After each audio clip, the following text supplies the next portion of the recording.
Hello, I'm back. This week, so like I said in last week's video and on Sunday's video, I'm going to be trying to do like every Wednesday, I'm going to try and upload a video that's kind of more to do with blogging. So that's what today's video is going to be about, and then on Sunday I'm going to be uploading weekly vlogs. So that's the plan so far, and it seems to be working out right now. I think maybe like when it comes to summertime and I'm traveling a lot more, then maybe it'll be a lot more vlog style videos, but definitely in the meantime while I kind of have free time and I'm not like moving around and I have peace and quiet, I really want to build up like a portfolio of these videos, because I do find that when I post articles like this on my blog, they just are so successful. And not only for that, I just feel like I said last week, I just feel like a lot of kind of blogging advice posts are very like convoluted, very complicated, and I don't see the need for that. I think if you're really genuinely want to help other people improve their websites and improve their traffic and SEO and stuff like that, then I think you should break it down as simply as possible. And I just feel like there's a kind of gap in the market for videos like that. I just want to say thanks so much for the response for last week's video. I was really nervous and I got some feedback saying that I need to like speak louder, speak more clear. My brother made fun of me for how many times I said in the video, so I'm going to make a conscious effort not to do that this week. Oh my god, I knew. Okay, I'm not going to say it, I promise, for the rest of the video. So this week I'm going to be talking about how to pitch sponsored travel posts, but this kind of not only just to do with sponsored travel posts, but like collaborative posts more so, I guess. And not only do I do a lot of travel posts, I actually collaborate with a lot of restaurants, home and abroad. So I feel like I've kind of got the algorithm down for how to pitch an email, how to communicate, how to build a rapport with whether it be their PR person, the manager, the assistant manager, the owner of the restaurant. There I go again. I should do an M count, seriously. I'm never going to stop saying it, so I take it back. I'm going to say it. I'm sorry if it annoys you, but I'm going to say it. I just want to like preface this video by saying by no means am I an expert. Like, I'm definitely not an expert, but I have collaborated with probably over 25 restaurants in Glasgow alone. I've worked with restaurants in Thailand, I've worked with restaurants in Sri Lanka, across Europe, quite a few in different cities in Italy, and the same with hotels. My reach for hotel collaborations is even further than that for restaurants. So again, by no means am I an expert, but like I have some experience in collaborating, and trust me, when I started, I didn't know what I was doing. I didn't know how to write an email. I didn't know how to write a successful pitch. I was just kind of stabbing in the dark, like hoping people would get back to me, and that's really not the way to go, because if you send one email like that and it looks unprofessional, and then now I'm at a point 3 years later down the line where I would love to work with some of the restaurants and hotels that I emailed back in the day, but I sent them these sad looking emails. They never responded to me. I mean, I wouldn't respond if someone sent me an email like that. I was like, can I work with you? Can I get, like, you have to come across as professional. So this video is like really just so that other people can learn from the mistakes that I made, and hopefully your first round of emails, you're a lot more successful than I was. I would say again, like last week's post, I probably wrote this post just under 2 years ago. So what inspired me to write the original post that's actually on my blog, and I will link it below like I did last week. Thanks again to anybody who clicked through, because the traffic for the tips increase blog traffic post on my actual blog with clicks through from YouTube, they like soared. So thanks again. What inspired me to write the original post was, so I booked a trip to Sri Lanka for me and my now ex-boyfriend, but we were both totally skint, like totally skint. I mean, obviously we weren't that skint because I managed to book the flights, but I was like working part-time in a bar. I probably in hindsight shouldn't have booked the trip with the little money I had saved, but I'd done it anyway. And what inspired me to kind of start reaching out to hotels and stuff like that in Sri Lanka was I was skint, and my thinking was we could have stayed in hostels, that would have been fine, but I figured like even if I can get like a third of the price off or a quarter of the price off what they were charging, that would be the equivalent to what we would have paid for hostels anyway. So we would have got a like higher level of accommodation for the same price. So that was like my thinking going into it, just to kind of contextualize. So I actually went back and read over the blog now. So we went to Sri Lanka, we went for 13 nights, and I got 6 nights accommodation free. Yeah, six of the 13 nights free, and then an additional 3 nights I got for half price. And then we paid full price for 4 nights. Yeah, that's right. So I mean, I looked at it, I actually saved myself over $350, which is like, I don't know, 250, £275. Um, I also managed to get some collaborations with restaurant owners. Actually, I don't know how I winged this. Honestly, I don't know how, but I'm going to go through the steps of how I, like the words and the emails and stuff like I sent. I honestly don't know why they even emailed me back, but it was the kind of PR girl for, he's a chef called Dan Rash. Oh, I can't remember how to say his name. Anyway, he owns like 6 restaurants in Sri Lanka, and he's like a Michelin star chef. Like he has a restaurant in the Shard. They just opened a Shangri-La in Colombo. One of the restaurants that I reviewed then was in another location, but now that the Shangri-La in Colombo has opened, that restaurant has moved into the Shangri-La. Like the guy's serious stuff. Like he's an amazing chef. Paul and I ended up having dinner with him and this girl from his HR team. The next day we went to a full tasting at another one of his restaurants. Like it was absolutely amazing. So the first point I'm going to make, which is going to be probably point one of like 7 or 8, the original post was actually only 5 points long, but I feel now that I've done a little bit more and I've worked with a few more brands, I can add a few points to the original post. So my first point is just go for it. Just put yourself out there. Don't be embarrassed. I was painfully shy when it came to sending emails like that. I remember even having a conversation with my mum when I started doing restaurant collaborations in Glasgow. She was like, I can't believe you actually sent an email and asked for something for free, but it happens all the time. It used to happen all the time with like restaurant reviewers for magazines and newspapers and stuff like that. Like when the Michelin Guide goes and does a restaurant review, like that meal is probably going to be comped, or at least it's going to be comped by the paper. So if they get it for free, if that reviewer gets it for free, what's the difference with a blogger? I know a lot of journalists would probably have a lot to say about that sentence, but there's no shame in asking for something. And if the people that you're emailing ignore you or say no thank you but thanks for asking, then you're just in the exact same position you were before. So there's absolutely no difference. The first few emails I sent, I was so anxious, I was so nervous about doing it, but after you do it a few times, the kind of, I don't know how to word it, the like stigma, I guess, the stigma I put on it for asking for something, but you're not asking for something for free, you're giving them a service in return. You're either going to provide them with a review, you're going to provide them with social media coverage, you're going to provide them with photography, depending on what you agree. So although they're comping you maybe £40 worth of food, what would they pay for a professional photographer to come in to photograph these things, or what would they pay in Facebook ads, you know what I mean? So don't be embarrassed, they're getting as much out of it as you are. The second point I'm going to make is I would highly recommend establishing your blog, not only in terms of a kind of readership, and if you want to increase your views and stuff like that, you can go ahead and watch last week's video. I'm not going to like go over all that sort of stuff again because the video was over 20 minutes long, but I would recommend kind of establishing a kind of mantra for your blog, like what are people coming to your blog to look for.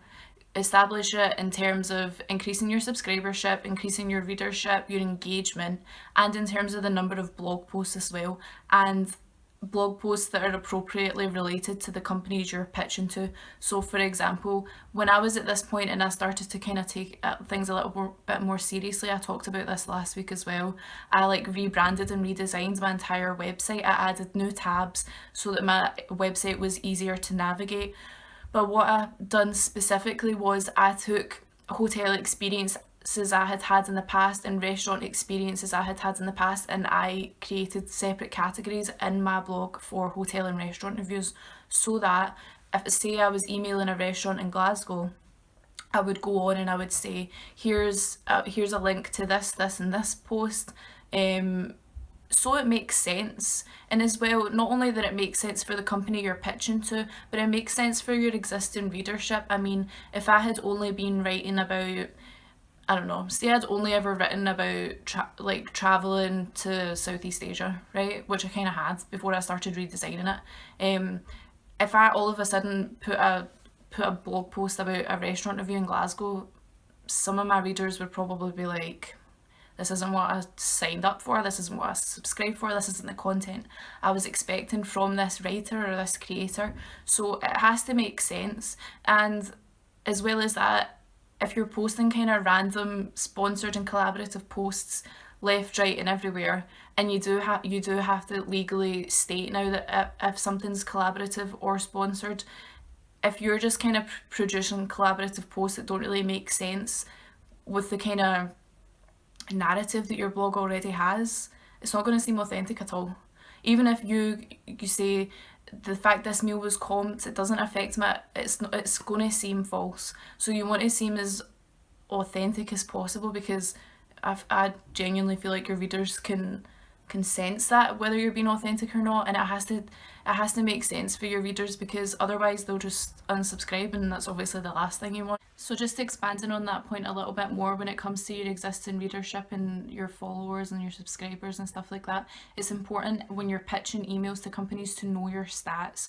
So for example, if I was sending an email right now, I would say I have a DA, which I'll link the Moz website in the thing below if you're not sure how to figure out your DA. But basically your DA is how responsive Google is to your blog posts, and it's on a scale of 0 to 100. So my current DA is 28, which is pretty good. It could be better, but for the kind of posts I write, it's pretty good for the amount of time I put into my blog and stuff like that. I'm quite happy with it.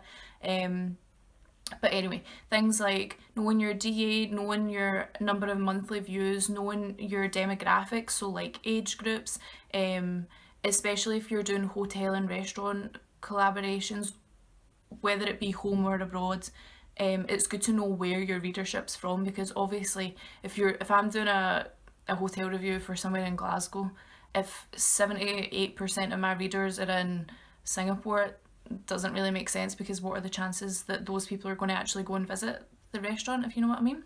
So it's helpful to know your demographics, know your subscribership, know your social media stats. I just think that knowing your stats, knowing your figures makes you look a lot more put together and a lot more professional. So I would really recommend just going through either just your WordPress homepage or using Google Analytics to really go through and understand. It's good for you as well to understand your target audience, and it can help influence future blog posts and stuff like that. See who your audience are, who you're writing for, who's interested, and then just write to cater to that. And then to expand further on that point, what I would recommend for every blogger, whether you're a travel blogger or otherwise beauty blogger, anything, is I would recommend going ahead and making a media kit. So you can make them on Microsoft Word, and that's easy enough, but I would suggest to make it like a little bit more professional looking and just a little bit more aesthetically pleasing, I would recommend making it on Canva. So it's canva.com, and there are paid subscriptions to Canva, but just use the free version. Maybe like a little bit further down the line if you want to use the paid version, but right now, especially if you're starting out and you're not actually making any money from your blog, just use the free version. You can go on. So what mine's is I kind of have my blog name, the kind of subheading, just the same as my website, so everything ties in together. Then I have like a very short kind of philosophy of my brand. Like, that sounds so bloody pompous, but whatever. It's like, I'm Caitlin, I'm a student backpacker, I'm my age, where I'm from, where I write about, what I write about, and then I have all my stats and figures below that. So I have, for example, WordPress, I think it's like 5,400 subscribers now. Instagram, this many followers, and so on and so on. And my DA, and my number of monthly views, number of engagement, and where people are from, what, you know what I mean? Then below that, I include all the brands I've worked with previously. So for example, last week I worked with Hunke Muller. The week before that, I worked with Admiral. So I know it's very difficult, especially if you've never collaborated with anybody, but once you do start doing it, it kind of gives you a little bit more of a reliability, I feel like, anyway. It's like going on and looking at a review for a service. You're providing a service, so if a brand you're pitching to sees that you know how the kind of collaborative process works, it might make them more inclined to choose you to work with over other bloggers. My next tip would definitely be to start locally. Now, I didn't do, I'm saying this, I didn't do this, but I do wish that before I had went to Sri Lanka, I had worked with brands at home before. I say this because I read online in another post when I kind of was like learning how to pitch emails, I read that you should kind of use language like, does your company support bloggers? Do you know what I mean? It's kind of language like that, more like coercive language. And I find that now when I use that kind of language, it's especially with local establishments, local independent establishments, the likelihood that they respond to me and actually want to collaborate with me, my success rate is so much higher than it used to be. And I genuinely feel like if you go with the angle of I want to help you, a local brand, and they kind of reciprocate. So I would definitely start locally, and don't get me wrong, the opportunities abroad are absolutely fantastic, but I do find that I have a lot higher success rate with brands in my hometown, and I feel like from there, when you do start to establish yourself and you can add brands to your media kit and stuff like that, then opportunities abroad come a lot easier. Talking about that as well, I would just say don't be realistic with the brands you're pitching to. There's certain hotel chains, like huge hotel chains, like I know Marriott and stuff like that, they have a kind of minimum Instagram follower threshold before they'll even consider working with a blogger. So I would definitely recommend going with kind of independent hotels, smaller hotels, less expensive hotels. My next point, and this is kind of more gearing towards what you actually write in emails. So I would say when you're writing an email, first of all, be professional. I've already said that. Be professional, be friendly, but be direct. I feel like the vaguer you are with an email, the less inclined people will be to respond to you, because they don't have the time to kind of go over and over what exactly is it you want, what exactly are you going to provide, what do you want us to provide, you know what I mean, turnaround times and things like that. So I would just say, before you start pitching emails, get either a Word document or get a pen and paper and write down exactly what you want, what you expect, or what you're asking for from the whoever it is you're emailing, your turnaround time, and what you're willing to give in return. Now, this is like a really big conversation on a lot of the Facebook groups right now, is a lot of hotels and restaurants are asking particularly smaller bloggers, because I feel like they think they can get away with it, to provide high resolution images. Now, if you are providing a photograph for someone, especially a quality photograph, they should be paying you for that. Like, they should be paying you for the rights to that image. So I think it's easy to kind of fall in the trap, especially as a smaller blogger, to be like, oh my god, they're offering me this or they're offering me that. But I feel like it's important to be firm, especially with what you believe in. I mean, don't get me wrong, if you're happy, I've done it in the past, especially with one hotel in particular in Sri Lanka. I think I provided them with 10 images, high resolution, taken on a quality DSLR camera, but we would never have been able to afford to stay in that hotel. It was right on the water. They gave us a beautiful suite, so I was quite happy to compromise something I normally wouldn't give to a brand, but in that case I did it. And especially back then, I was a lot smaller. I probably wouldn't do that anymore. But it's just important, I think, when you go into an email, to be knowledgeable of what you're willing to give them, what you're willing to take in return, and don't be embarrassed to negotiate. Like it is a business transaction at the end of the day. Although there's no cash actually being given or taken, it is a business transaction and you need to treat it as such. And don't be embarrassed. I feel like especially as a woman, it can be a little bit intimidating sometimes to ask for things. And to ask for more than what we're offered, but I definitely think it's so important to just ask. And again, like I said earlier, the worst they can say is no. Um, and another thing to do with this, and when it comes to kind of knowing what you're asking for and what you're willing to give, I would definitely say don't oversell yourself and don't offer too much. Like, blog posts can take a really long time to write, photographs can take a really long time to edit, sharing things on social media, sometimes you can forget, writing new posts, making it coincide with other posts you've written, it's very time consuming, although it's fantastic. It is time consuming, so I would definitely say don't offer too much. Don't say I'll write 2 posts and I'll have it done in 5 days. Like, be realistic. I would say if I was doing a restaurant review, I kind of always say I'll have it turned around within 10 days, which I think is more than fair enough. And then I say I'll share it on social media. Obviously it will go straight to the inboxes of everybody who's subscribed via email. And then what I'll do is when I share it on Facebook and Twitter and stuff like that, I will tag the company's Facebook page so that they then have the option to share it or retweet it or whatever, and that usually increases the traffic quite dramatically actually. So that's something I would recommend asking. Get that agreed upon before you agree to terms and conditions, and I would just make sure you get everything in writing. I know in the past I've experienced a lot of people, especially older owners and stuff like that, they want to do everything on the phone, but as soon as I've came to an agreement with them on the phone, I've said, would you mind just emailing that over to me, because it's good to have everything in black and white just in case anything goes wrong, just so you have proof of everything and proof of agreement and stuff like that. I was looking through my kind of blogging notebook, plan posts and stuff like that in advance. I was looking, so I have this is my plan for the 3 weeks in Thailand itinerary. So what I do is I do this for every single trip I go on, and what I'll do is what you can see is here is a plan, because I'm trying to move away from being like this, but in the past I've done this.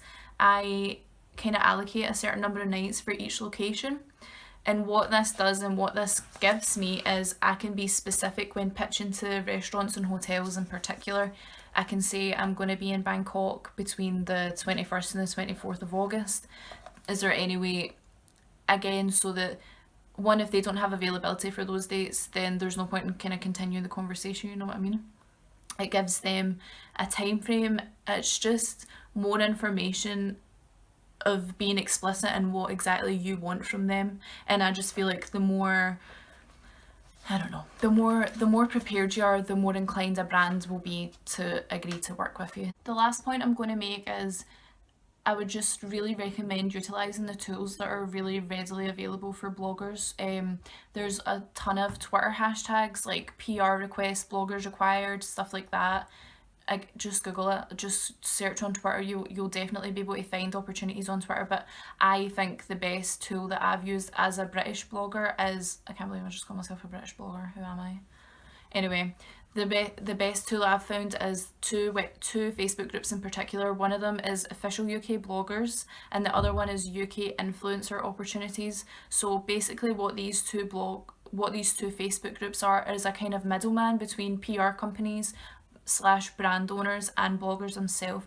And what will happen is the PR companies or the brand owners will post Google documents with a kind of blurb above saying travel bloggers required DA above 25 or Instagram following above 5,000, and they will specify, sometimes not always, what brand is, what they're looking for, whether it's a collaboration, whether it's a paid post, whether it's a gifted post, and you will be asked to enter your information below, attach it to the Google Doc. So again, it's important to know your stats and figures, like your subscribers, DA views, stuff like that, because that's all the kind of stuff they're asking for. And I would say since December I've probably had 10 sponsored posts through that one group alone, so it really is great. especially the bigger you get and the higher your DA gets, there are obviously more and more opportunities available for you. And another thing, although this isn't directly related to kind of sponsorships, you can, a lot of other bloggers post if they're going on holiday or maternity leave or stuff like that. They post asking for guest posters, and that's a really fantastic way to drive traffic. So I didn't actually say that last week, but it's a great way to drive traffic, boost your traffic, and increase your DA, especially if they're an established blogger with a high DA. It's like a little bit complicated, but if someone with a higher DA has a backlink to your blog, it'll help boost your DA. So although that's not directly related to sponsorships or collaborative posts, if you do engage in guest posts for other bloggers, it'll increase your DA and hopefully increase your traffic, which will in turn increase your chances of getting sponsorships and collaborations. Again, like I said earlier, thanks to everybody who's watched, everybody who's subscribed. I can't even believe how many watch minutes I've had in under a week. It's like over 1,000 already, which is just crazy. If you have absolutely any questions, just ask me in the comments below and I'll get back to you as soon as I can. And I'll have another vlog up on Sunday of Glasgow and a little bit more of St Andrews. And thanks for watching. I'll see you on Sunday.